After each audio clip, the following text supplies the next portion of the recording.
मेरा नाम निसार खान है। शकुल बंडी दे रहने वाले हैं असी। ते पहले साडे बड़े भरा टोरदे रहे, फिर जिहड़ा है ते उन्हें थोड़ा जिहा अरसा टोरा, फिर असी टोरने 10-12 साल तो लगे दे। बस हर बंदा आजकल जल्दी बेच आता टांगे दे ना जुलदे गड्डी ते जुलदा। एक बको ते टांगे दा ना है, जिस तरह गड्डी दे उसको ज्यादा टांगे दा ना है। लोग खुशी नाल बहंदे, अज जिहड़ा है ते देखते हैं परां हो जुलदे।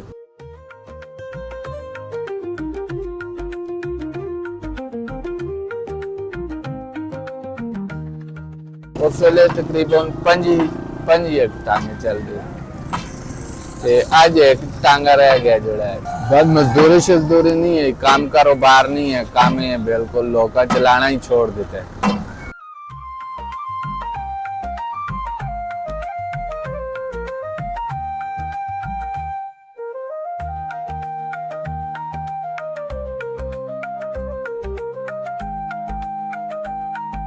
काम कारोबार नहीं, घोड़े का खर्चा ज्यादा है जोड़ा है, तो लोग तामुन ही नहीं करते, फिर जोड़ा लोग का चलाने छोड़ देते। असि मसाइयां घोड़े का खर्चा ही बस पूरा करके वापस हो जाने, खर्चा ही नहीं पूरा होता। जो कमाने बस घोड़े का राती ले खर्चा पूरा कर छोड़ने हैं। कणक पाने सके, भो पाने, चोखर पाने, छोला पाने, महीने का इस नॉर्मल खर्चा जोड़ा खुराक का, बाकी बादी घाटी छोड़ के तकरीबन 32-33 हज़ार रुपये महीने। दाल तकरीबन 1000, 1200, 1500 बस।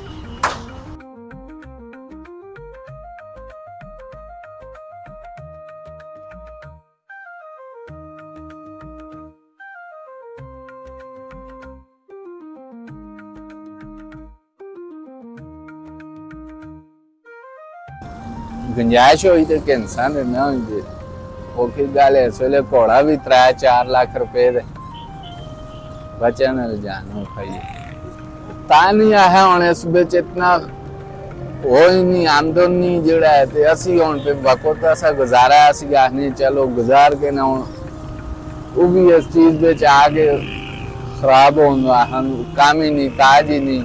चलो एक रोजगार लगे रहना, फिर तो बना तो चलो जी करो।